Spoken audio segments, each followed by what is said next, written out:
Esse é o podcast do projeto Duas Intenções, Kanji Mugambi, promovido pela Sala de Giz e patrocinado pelo edital Nuvem da Funalfa. Hoje nós estamos aqui para falar um pouco do nosso processo de criação e como tem se dado esses caminhos que nos faz nos encontrarmos a partir de uma proposição que é estudar os corpos negros na cena teatral. Nós temos como convidados a nossa grande mestre, professora e amiga Tatiana Henrique. É um prazer ter Tati conosco em todo o processo. Carol Guerrai, nossa grande atriz, Tainá Neves, uma grande atriz, e eu que vos falo, Fernando Valério. Nós vamos falar um pouco sobre o nosso processo de criação, sobre o que é ser artista da cena negro em Juiz de Fora e como que se dá as nossas narrativas e os nossos processos.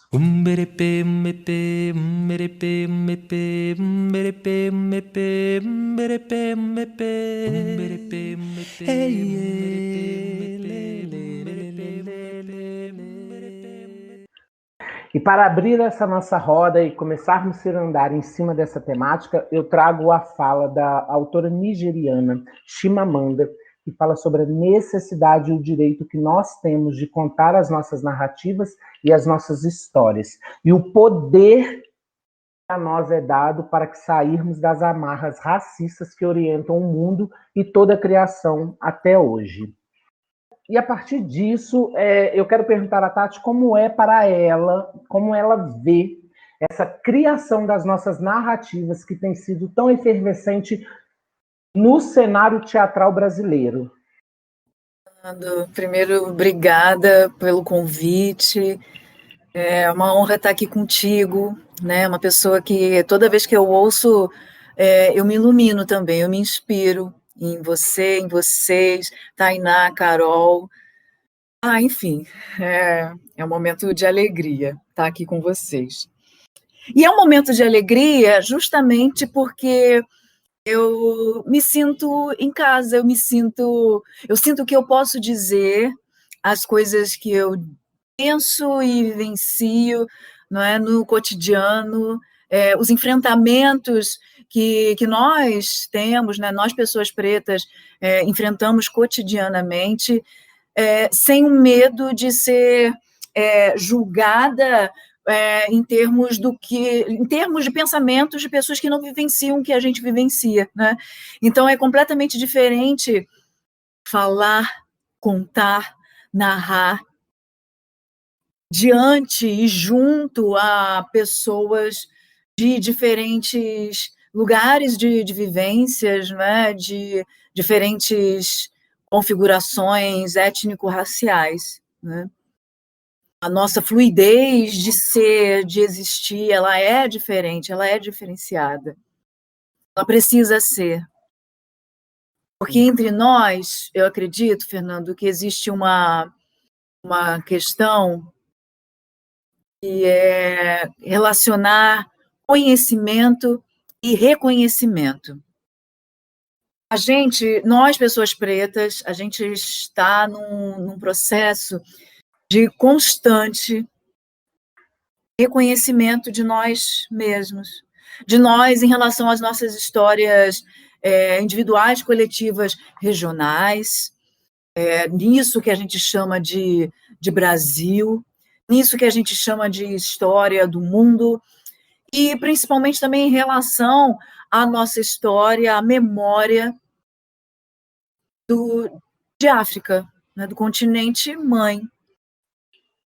O que veio de lá, como veio de lá, as tentativas que aconteceram de apagar esse conhecimento, os conhecimentos que vinham de lá, as filosofias, né, os modos de ser cotidianos, né, desde uma conversa, a um modo de cantar, a um modo de estar junto, de preparar comida, a concepção sobre o universo, sobre o nascimento do universo, né? Tudo isso é da esfera do conhecimento. E quando apagam isso de nós, quando apartam isso de nós, sob ação violenta, quando eu digo ação violenta, pelo discurso, pela indústria cultural, não é? nós precisamos fazer um retorno, né? A gente precisa fazer esse movimento de essa mirada para trás, essa volta em torno do baobá, para rememorarmos o que nós somos, como nós somos, as possibilidades, inclusive, do que podemos ser, né? Porque olhar para trás não é somente olhar para trás é vislumbrar a possibilidade que a gente chama aqui no Ocidente de futuro, né? E dentro disso é que eu digo que acontece a perspectiva de reconhecimento.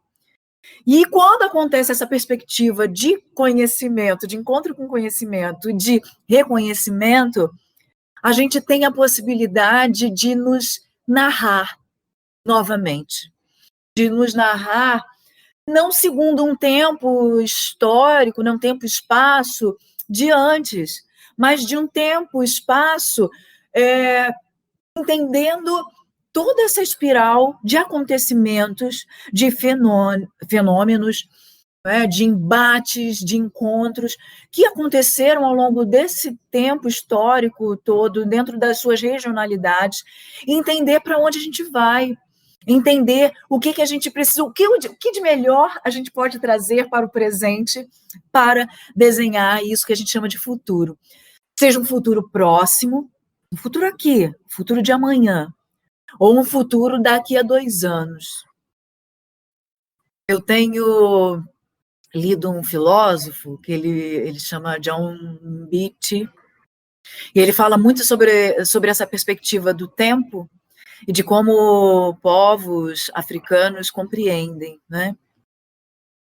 E a gente sempre diz que passado, presente, que futuro, na verdade, futuro é uma abstração que não nos pertence no sentido de que a gente não está preocupado com o à frente, porque o à frente, ele é uma consequência, ele é uma sequência, ele é um fluxo, ele é uma fluidez, justamente dessa mirada do que veio antes, a dimensão coletiva. Então, essa mirada para essa dimensão coletiva nos faz nos entender de onde nós viemos e nos faz entender justamente essas duas possibilidades de pensar aquilo que viria depois ou viria daqui a pouco, aqui vai chamar de futuro, né? E ele diz isso inclusive na dimensão dos oráculos, né? Um oráculo, por exemplo, o oráculo de Ifá, ele tem tudo que você fala ali, né, no Meridim Logum, nos Búzios, enfim, né, essa dimensão vai se repetindo, esse pensamento vai se repetindo ao longo de outras etnias, né, outros pensamentos filosóficos africanos. O que é visto ali tem um recado de antes, né, tem uma fala do antes, da ancestralidade, da coletividade que viveu muitas coisas, e traz esse recado, essa fala para esse agora ali, né, da consulta, né, da escuta, da nossa escuta, para essa construção desse depois que já começa ali, naquele exato momento, no momento em como você recebe aquilo, em como você recebe aquilo que foi dito.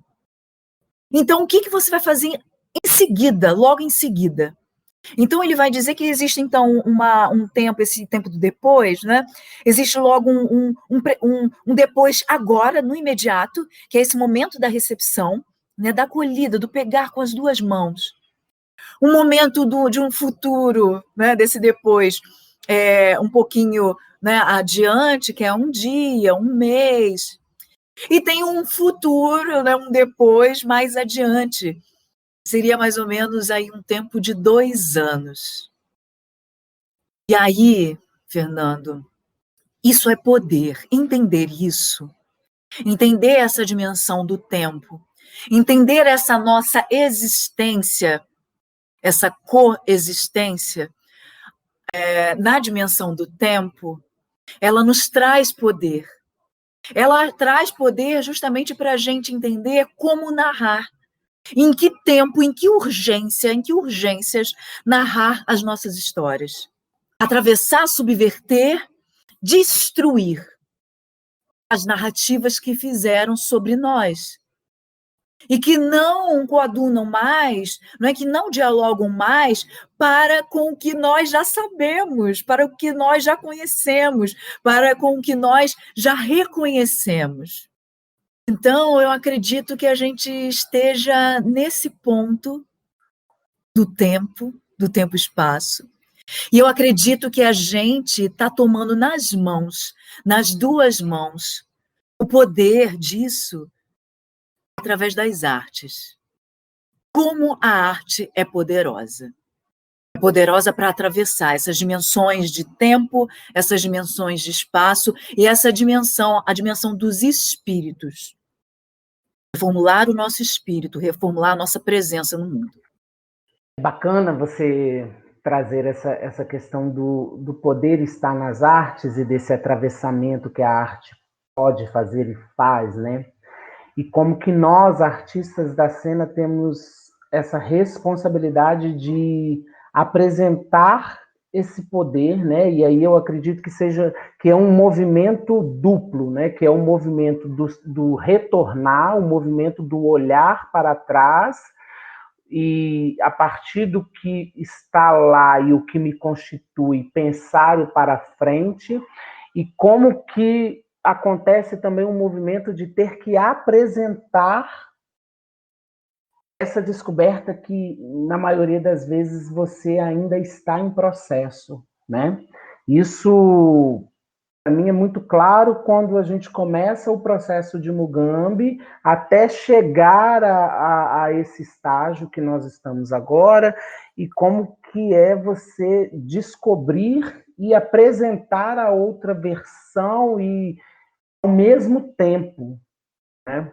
Então, quando você traz essa coisa do tempo, eu fico pensando nessa questão de um tempo que não é de fato um tempo cronológico, é um tempo de atravessamento, e que vai atravessando, atravessando, atravessando, e você vai sendo levado por essa descoberta e levando os seus para essa descoberta, e isso vai reverberando para além dos teatros, né? E eu fico muito na necessidade do quanto que nós precisamos passar a olhar com o ABB de Oxum, né?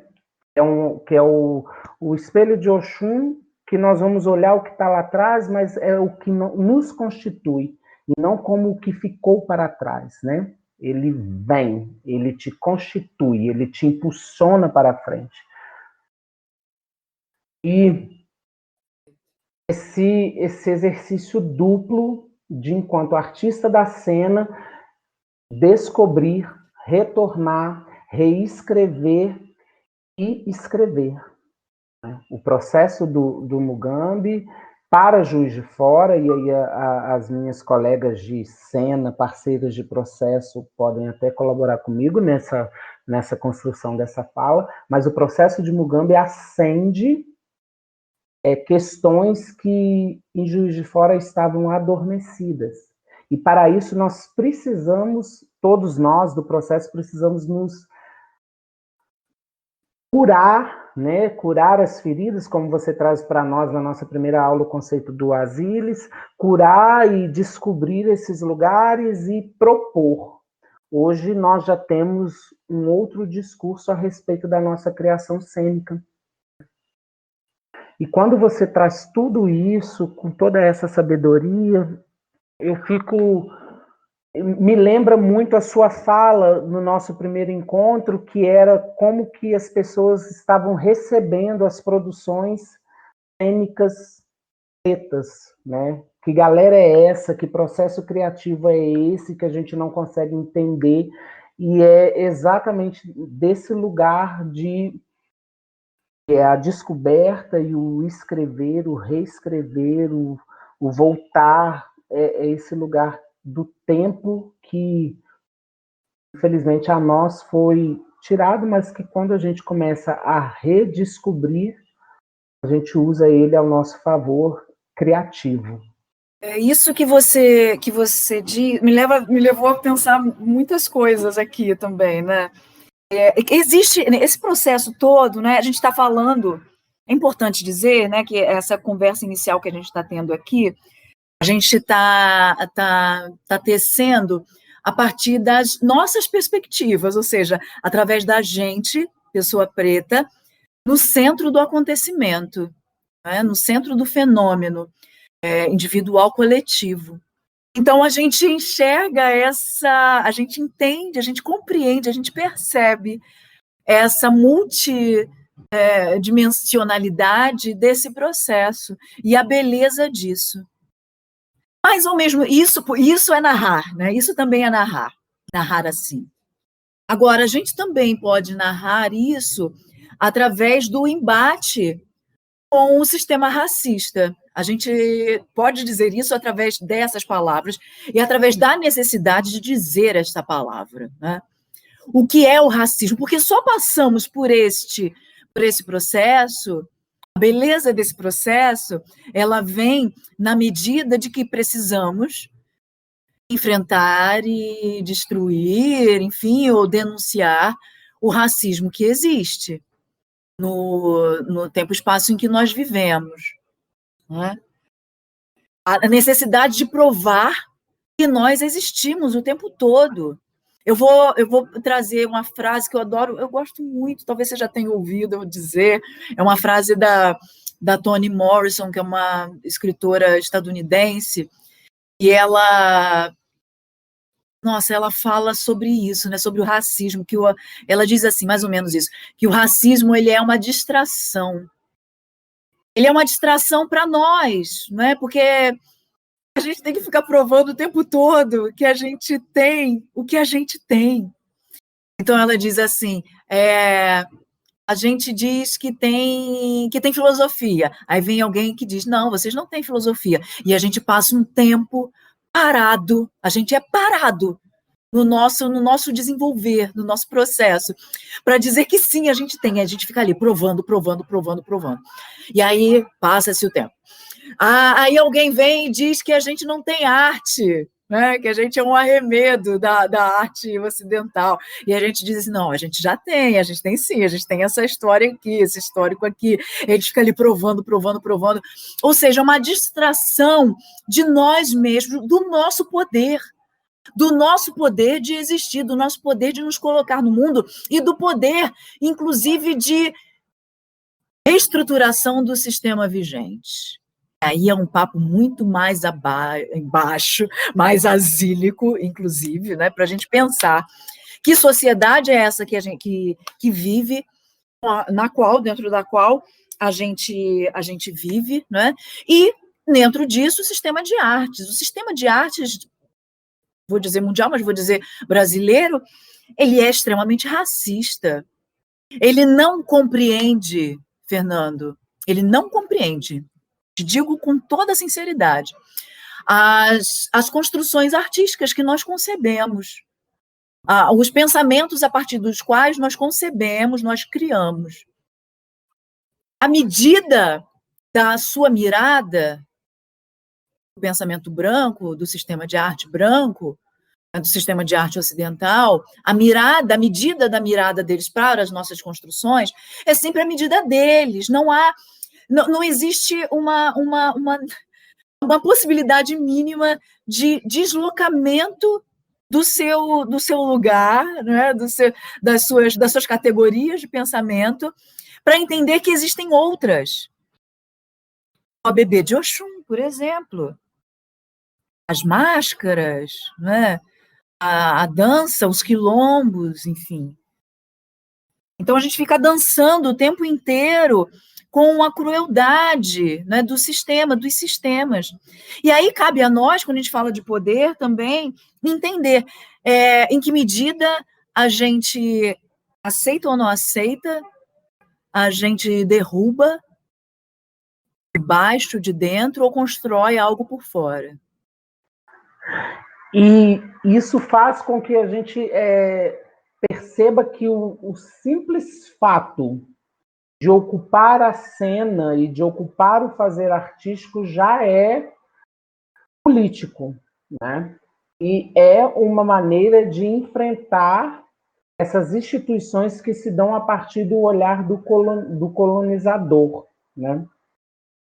e que é evidente que nós tenhamos em nossos cursos de formação, e aí é uma outra esfera também de discussão, é evidente que nós tenhamos nos nossos cursos de formação esse não olhar para a África e para toda essa filosofia e essa construção de conhecimento que hoje nós sabemos que temos, né? Porque hoje nós já não ficamos tão distraídos com o racismo, apesar de estarmos na luta contra ele, mas é evidente que a gente consiga entender esses nossos currículos e como se dá as nossas formações até encontrar esses processos que vão nos curar e nos guiar para um outro caminho, né? Pensando na minha formação enquanto ator, como que só hoje eu consigo entender alguns processos criativos que eram meus e por não ter um coletivo que compartilhasse desse mesmo lugar e dessa mesma experiência, eu muitas das vezes silenciei esse lugar do meu processo para atender aquilo que é o instituído, né, o legitimado, que nós artistas negros, né, da cena, estar no palco já é um discurso contra a distração do racismo, né? Pensando que o teatro como nos chegou ou como nos foi imposto é uma instituição racista, né? Pensando que eles tentam apagar o teatro e aí determinam que o teatro começa em Grécia, né? E aí a Carol tem uma coisa com a memória muito interessante, que é a memória do Caeté, da região de onde a família dela vem, e como que a memória constitui as nossas criações artísticas, né, Carol? Sim, eu penso que uma das coisas muito positivas que o processo deixa em mim, assim, deixa em mim não só enquanto atriz preta, mas enquanto mulher preta, é desse retorno dessa ancestralidade, dessas memórias, porque parte das coisas que vão sendo ressignificadas ou que vão desaparecendo por um tempo, ressurgindo em outras eras, em outras épocas, é partindo desse nosso entendimento de memória. E nós, pessoas pretas, temos uma relação diferente com as memórias. As nossas memórias da infância, elas têm traços muito diferentes da memória de uma pessoa branca, por exemplo, porque nós, na infância, já vamos ser introduzidos a esse racismo, a essa distração, que vai nos distanciar de quem nós somos, nossos iguais. É algo que nos deixa cegos para nos reconhecer. Então, quando a gente parte dessa memória e desse resgate de onde nós viemos, quem nós somos, nós conseguimos, inclusive, traçar mais estratégias de combater essa distração nas novas gerações que vão surgir.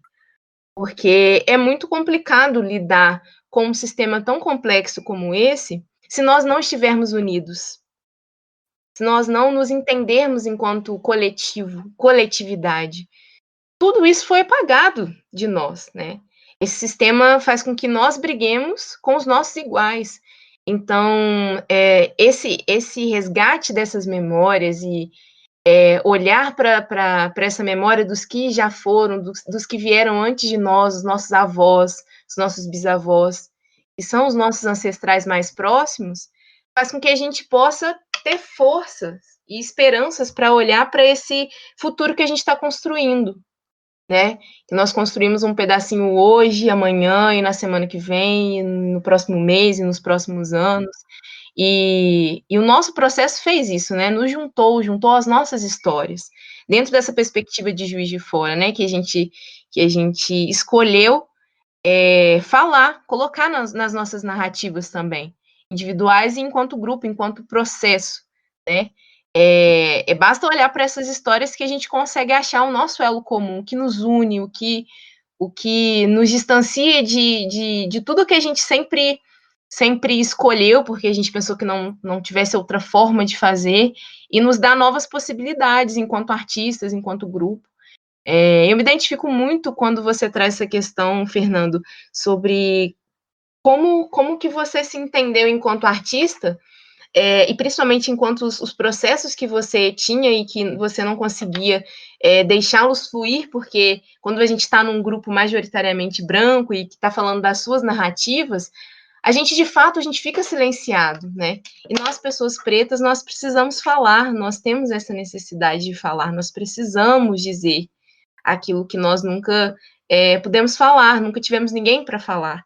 E estar num grupo falando sobre as nossas questões já é incrível, já é estar vencendo esse racismo, né? Sim, sim.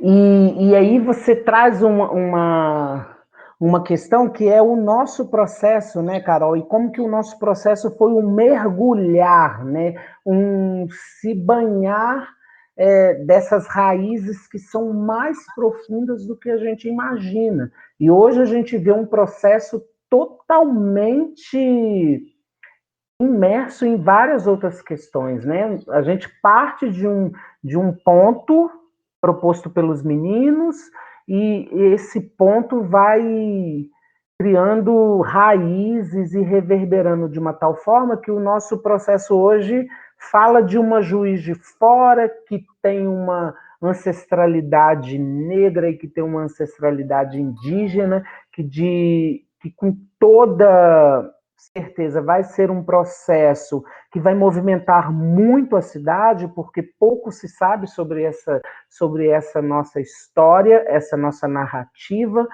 e como que isso faz com que o nosso compromisso enquanto artista se torne maior para os que estão vindo, né? Pensando que, para mim, eu não consigo deslocar o lugar do artista e do educador. Eu não consigo ainda deslocar esse lugar. Para mim, todo artista ele tem o lugar também do compartilhar e do produzir e do pensar e fazer pensar, né? E como que é para você, Tainá, que já tem um outro processo, né, enquanto atriz, por conta do Capitu, que traz você para o centro da cena e o seu processo criativo, e nós sabemos que foi um processo bem intenso para você, e como que é para você agora estar num processo que vai trazer uma narrativa que é sua também, que é nossa, né? Eu penso assim que no início, né, do Mugambi, o que nos unia ali, né, que éramos todos atores, dançarinos, artistas, enfim, pesquisadores, mas negros, né? E essa negritude, a princípio, para mim, me ligava muito nas nossas dores, né, nas nossas feridas, nas coisas que cada um passou individualmente. E quando a gente junta tudo isso, tem muita potência. Mas o processo não é só isso, né? É uma parada assim que me acrescenta e acrescentando cada vez mais, porque é até o que aconteceu com a Tati na nossa aula que ela deu pra gente, a oficina. Onde que tá a sua dor? E aí cura a sua dor, né? Porque a gente herda muitas coisas ruins da escravidão, mas a gente também tem muita herança de muito antes disso, né? De muito antes desse trauma. E o quanto que a gente tem acrescentar de coisas boas e de cada um, assim. E colocando isso tudo junto, para mim virou um grande quilombo, um lugar de seguro, sabe? Onde que eu sei que ali tem pessoas e que estão na mesma intenção que a minha, que é descobrir as nossas potências e tentar fazer um espetáculo falando de tudo que a gente faz, sabe? De tudo um pouco. E a Tainá artista, né, vem se descobrindo, assim, artista preta muito. Depois, eu acredito, com Capitu, assim, foi o start, né, mas foi uma coisa que não foi muito pensada, sabe? No sentido de um processo igual está sendo Mugambi para gerar aquilo. Foi porque a obra já está ali, né? Já está dada. Foi uma desconstrução, né? Do personagem da Capitu, assim, para mim. Foi eu me apropriar dessa protagonista para falar sobre o ponto de vista dela, os lados dela, enfim. Mas foi aí também que eu acho que eu comecei a me ligar sobre que arte que eu tô fazendo, como que o meu amadurecimento pessoal, né, atravessa também o meu amadurecimento artístico, assim. O quanto que o Mugambi tem contribuído para mim, tanto Tainá e para mim Tainá artista também, né? Porque o conhecimento que eu tenho e eu consigo com vocês, é uma coisa que vai me acrescentar muito nos meus próximos trabalhos fora do Mugambi, enfim, que eu vou levar isso para o resto da minha vida.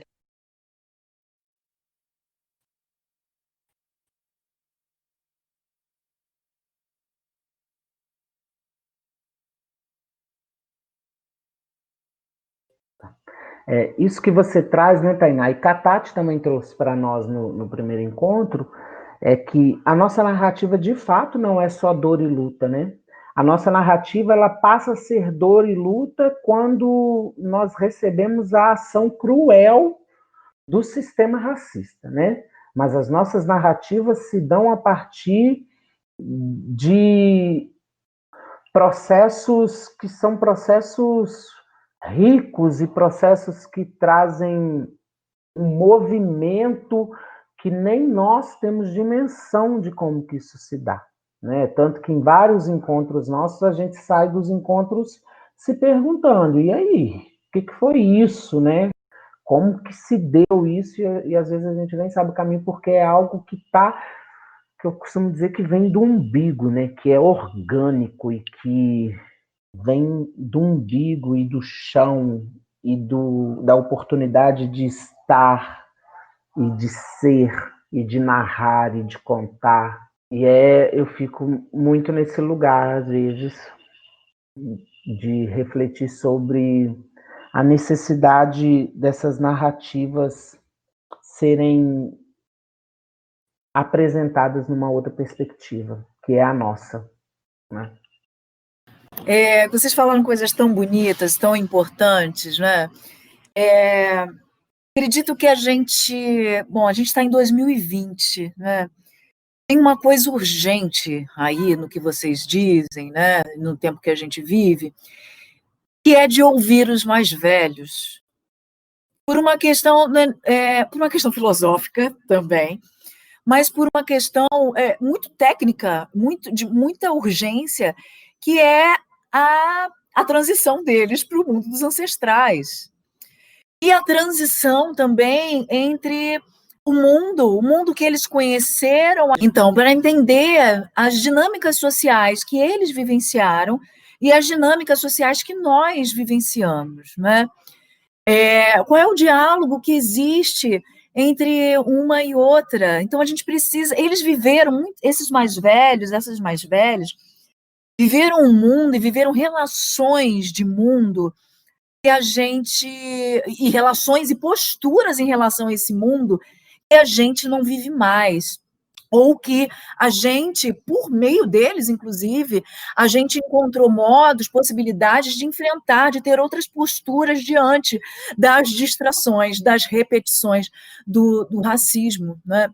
Então, uma coisa que eu gosto muito de dizer também, né, quando a gente conversa sobre isso, é o quanto o poder que eu tenho hoje como atriz, como educadora, como diretora, né, como pessoa, parte da comunidade preta no Brasil, o quanto eu devo isso, a possibilidade de falar, de estar aqui conversando, né, de ser ouvida, de poder ser ouvida, o quanto eu devo a isso à minha avó, por exemplo, a minha avó que não falou essas coisas, as minhas tias que não falaram essas coisas, né, que não puderam falar essas coisas e que introjetaram um modo de ser, um modo de responder a isso, que era pela não resposta, que era por entender quais eram as estratégias de sobrevivência, inclusive para eu estar aqui hoje, né, para minha mãe estar aqui hoje, né?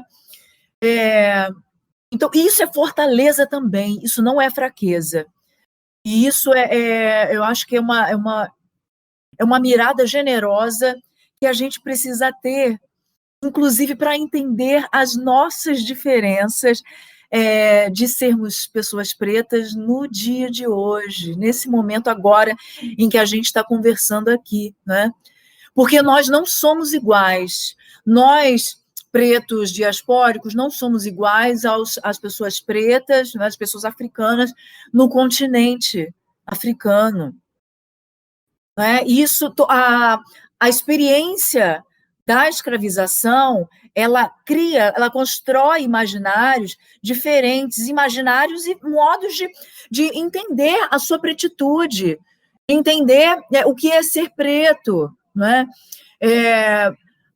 Uma criança preta que nasceu no continente africano, enfim, no Zimbábue, que vá para a escola, e uma criança preta que nasce aqui no Brasil, em Juiz de Fora, ela vai ser a sua construção sobre a sua complexidade, a sua subjetividade, ela vai ser dada de modo completamente diferente. Por essa palavra, por essas duas palavras, pelo modo como a colonização se deu aqui e lá, como a escravização se deu aqui, não se deu lá, por exemplo. Então, isso nos coloca... Porque a criança preta aqui no Brasil, em Juiz de Fora, ela é marcada na escola, por exemplo, por um lugar de objetificação, de desumanização. A primeira resposta, as primeiras imagens com as quais ela se depara, uma criança... E aí eu estou imaginando com vocês o seguinte, uma criança que tenha tido todo o amor possível dentro da sua família. Ela vai para a escola. As imagens com as quais ela vai conviver, com as quais ela vai ser apresentada sobre a sua existência, sobre a sua historicidade, são imagens de perversidade, são imagens de tortura. E os colegas, né, as pessoas da turma, elas imediatamente olham para essa pessoa e a apontam, as reconhecem. A gente começou essa conversa falando sobre reconhecimento, né?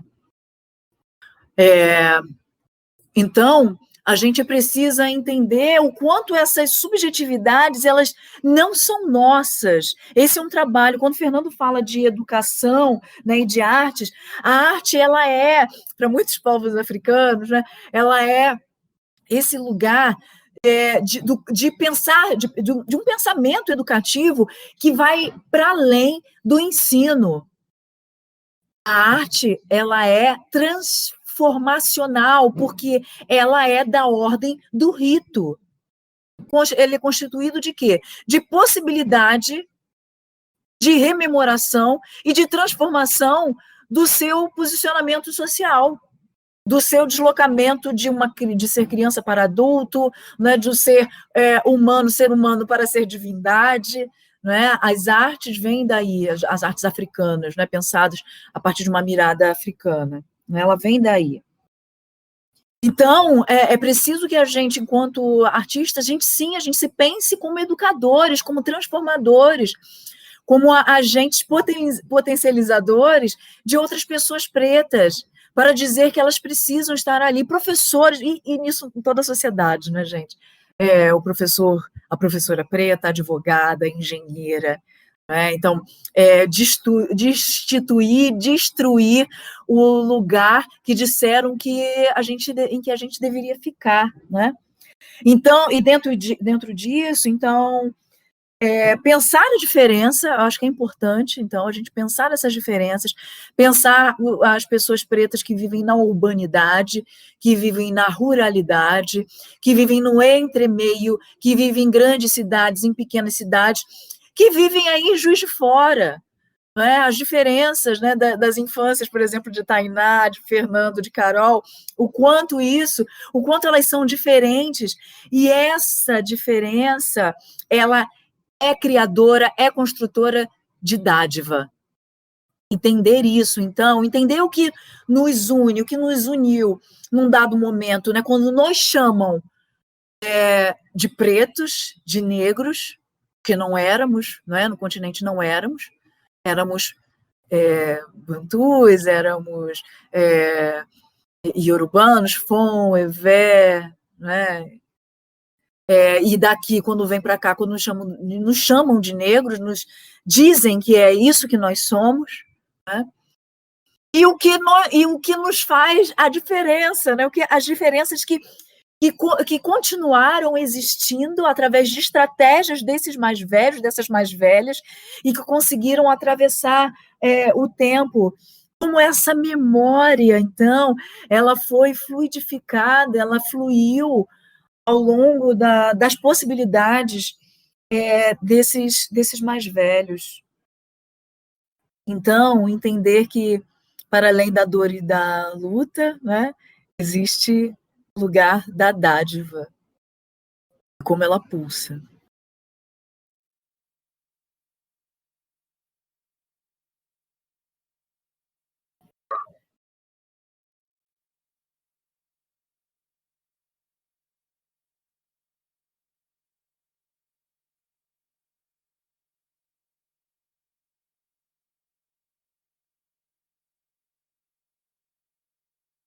Sim. E no campo artístico, Fernando, você falou da questão do conhecimento, né, de como isso foi diferente. E como é diferente, né, na jornada de cada um de nós, né, pessoas pretas, né, artistas, que ousam ser artistas, né? A gente conversou isso outro dia, né, Fernando, né? De como o sistema de artes, ele não está ocidental, ele não estava previsto para nós, não, né? Porque ele, ele é previsto para as pessoas que têm a possibilidade de serem sustentadas, né? E a gente não tem, a gente está nos corres, né? A gente está sempre nos corres. E quando você fala da questão da formação, né, e do conhecimento, né, até da constituição do sistema artístico, né, do que é a arte, de como isso se dá, enfim, e de quem fala sobre isso, né, inclusive sobre nós, a gente começou essa conversa falando, né, sobre nós, pensar o seguinte também, né, quando a gente fala de narrativa e narrar a partir da nossa perspectiva de poder e do poder de se narrar, é importante também que a gente lembre que conhecimento sobre pessoas pretas nunca deixou de existir, né? A questão é, onde é que eles estavam? Na mão de quem estava? Quem é que estava pensando? Quem é que estava falando sobre isso? Né? Exato. E o que estavam falando, né? E o que estavam falando sobre? Porque nós hoje tomamos esse lugar da fala, mas antes alguém já falava, e o que estavam falando sobre, né? Eu sempre fico no lugar, Tati, Carol, Tainá, da origem do TEM, né? Do Teatro Experimental do Negro. E aí, às vezes, eu ficava me questionando por que o Abdias resolveu trabalhar com domésticas e com pessoas comuns que estão no corre, né? Que não têm o direito, entre aspas, de ser artista, porque estão no corre. E hoje eu tenho perfeito entendimento do porquê. Né? É porque nós estamos nesse lugar de fazer teatro e mais alguma coisa, porque nós não. O nosso povo, a filosofia que é nossa e que é ancestral nossa, ela nos permite estar simplesmente assim. Então, o Fernando, ele está, ele não está no momento Fernando ator, ele é Fernando. E aí você traz uma coisa da importância da arte enquanto educação para essas diferentes vivências negras, se é que eu posso dizer assim, dentro do Brasil e até regional, né? O quanto que é importante estar. Tenho pensado muito sobre isso também. Assim. Nós que trabalhamos em lugares periféricos, né? Todos nós já passamos por projetos sociais e apresentamos esse lugar do teatro para esses projetos sociais, o quanto que é importante para eles ter Fernando, Tainá, Carol, Tatiane, ter essas pessoas nesse lugar, para que elas possam estar, né? E aí a nossa missão vira missão tripla. Eu comecei a conversa falando que a nossa missão era dupla, né? Que era se redescobrir, se reescrever e apresentar essa reescrita. E aí nós temos mais uma função que é, para mim, super importante, que é mostrar que é possível. Olha, você pode ocupar esse espaço. Né? E aí eu gosto muito da posição da Carol enquanto educadora, arte educadora, que ela sempre fala, eu não quero simplesmente oferecer, eu quero que eles entendam que esse espaço pode ser ocupado por eles.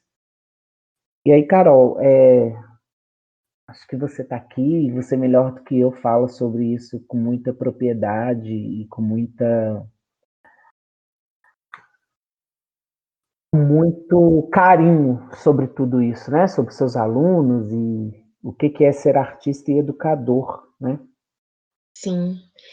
Eu acho que quando a gente está falando quando a gente traz essa juventude preta e periférica para essa conversa de como eles enxergam o teatro e aonde eles se entendem dentro desse teatro que chega para eles, é fundamental a gente entender que essas pessoas, elas ainda não conseguiram alcançar por conta de todo um problema estrutural que em cima delas cai assim de uma forma que só é possível mensurar quando você entra dentro de uma comunidade e você vivencia o que aquelas crianças, aqueles jovens, aqueles adolescentes têm que lidar já tão cedo, assim, que a gente passa a entender o papel fundamental que a arte pode desenvolver na vida dessa criança, na vida desse jovem, desse adolescente.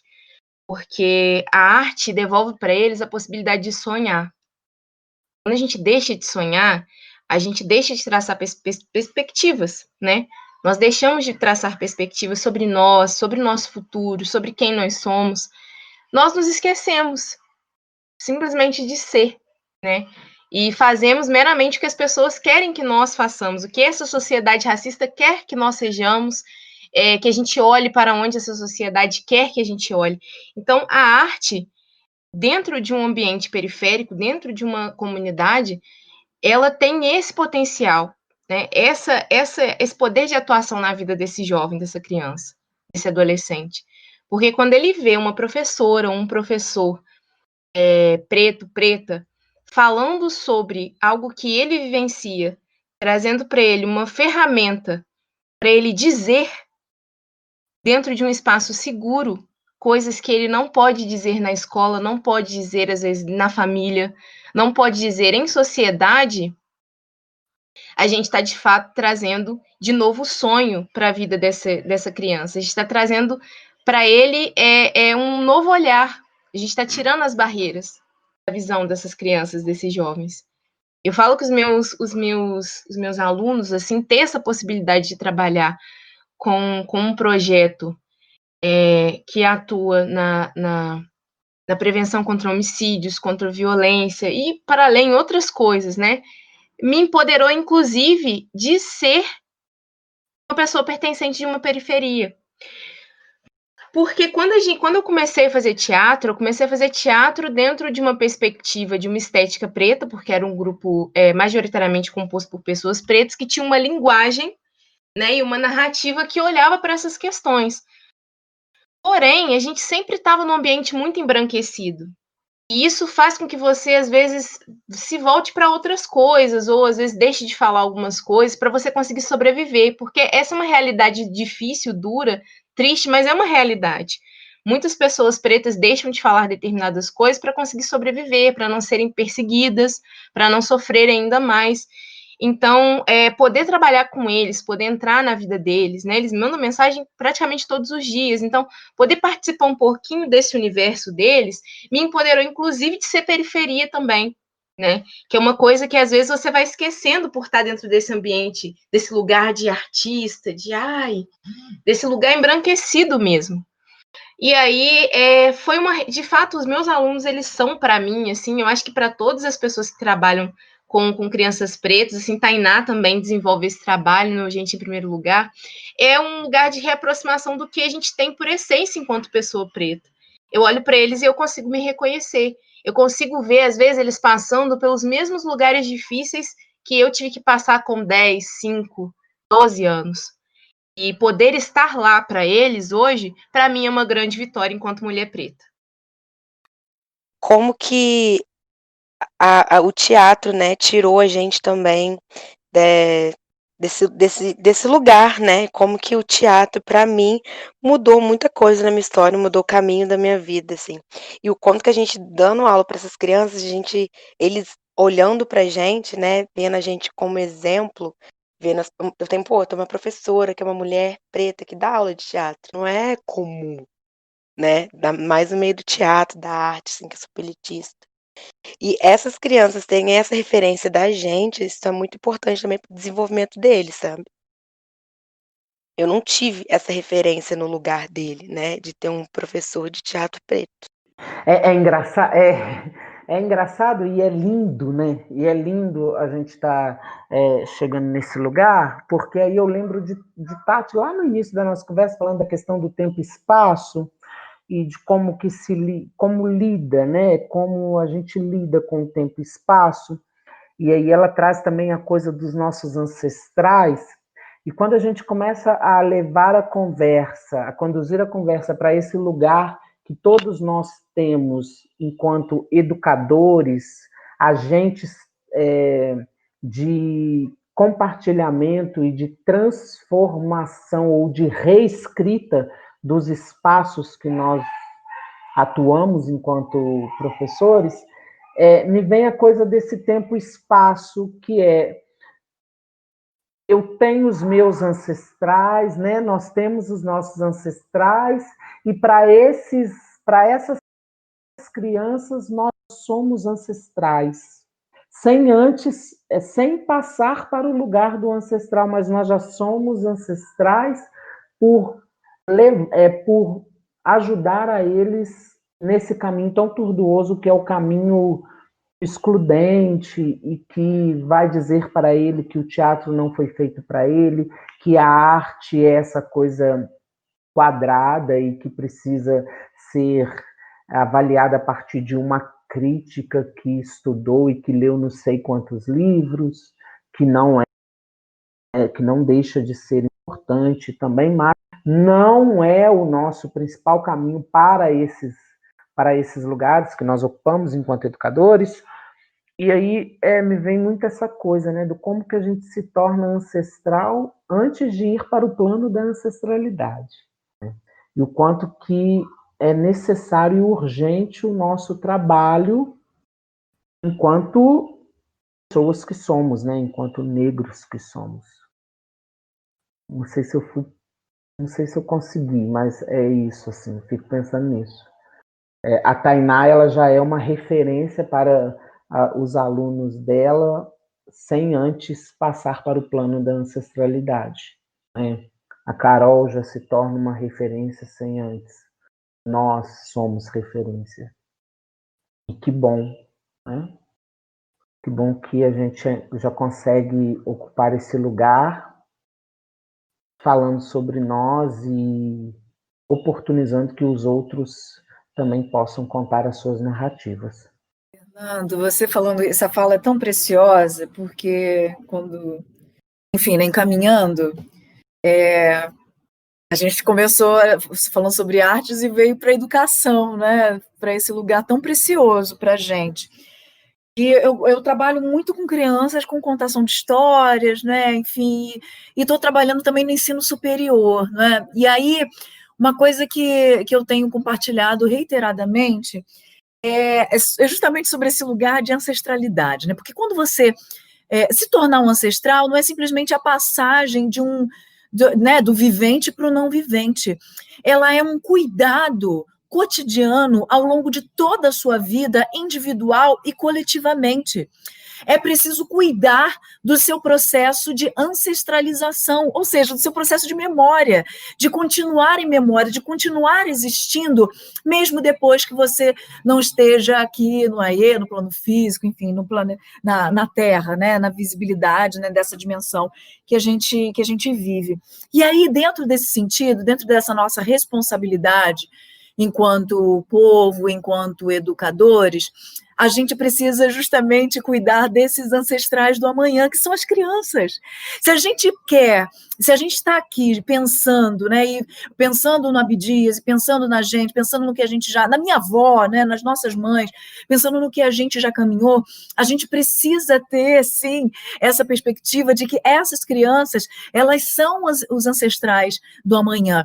E a sua ancestralização, ela começa agora. A continuidade da gente daqui a 10 anos, de 2 em 2 anos, né, nessa perspectiva do tempo longe, ela começa agora, já. Fico lembrando aqui, numa experiência de Rio de Janeiro, e que a gente falou, né, um pouquinho aqui nos bastidores sobre a cultura popular, não é, como o nosso teatro, né, como o nosso teatro, um dos primeiros teatros aqui no Brasil, fico pensando na perspectiva do jongo. E quando tia Maria e tio Darcy, né, eles entendendo que o jongo era uma expressão, que era um espetáculo popular, melhor dizendo, que era feito somente pelos mais velhos, né, justamente por conta desse lugar, né, de estar mais próximo dos ancestrais, quando eles percebem que os mais jovens, que ali os que estão com a minha idade, né, 40, enfim, não estavam querendo mais o jongo. E aí eles entendem o quê? Que as crianças tinham curiosidade para isso, né, sobre isso, ficavam ali de butuca, né, olhando, e começam a convidar as crianças e os jovens para participar do jongo. E ali eles são visionários, porque eles estão cuidando da continuidade do jongo, da continuidade de si mesmos, porque eles estavam cuidando da sua própria ancestralização, da ancestralização de todo o povo e da ancestralização daquelas crianças, não é? Então, eu acho que esse processo de espiral contínua, né, que é um contrato com a vida, é uma aposta na vida. Exato, é uma aposta na vida. Até porque na nossa filosofia, né, Tati, o ancestral aprende com o que está vindo também, né? Então, como é necessário que o nosso lugar de perpetuação do conhecimento seja esse lugar da espiral. É uma imagem que eu carrego no meu coração desde quando você me trouxe essa imagem no primeiro encontro, a coisa do espiral. E aí nessa coisa da espiral, nós somos ancestral e somos os mais novos e somos os jovens, nós somos, né? Se Tati me permite, eu vou usar uma ferramenta que ela nos apresentou na vivência dela com a gente, que é o momento em que a gente pega tudo que foi dito e guarda no coração. Então, vocês que estão ouvindo o nosso podcast, pegue tudo isso que foi dito, guarde no coração e que reverbere da melhor maneira possível para vocês que estão aí.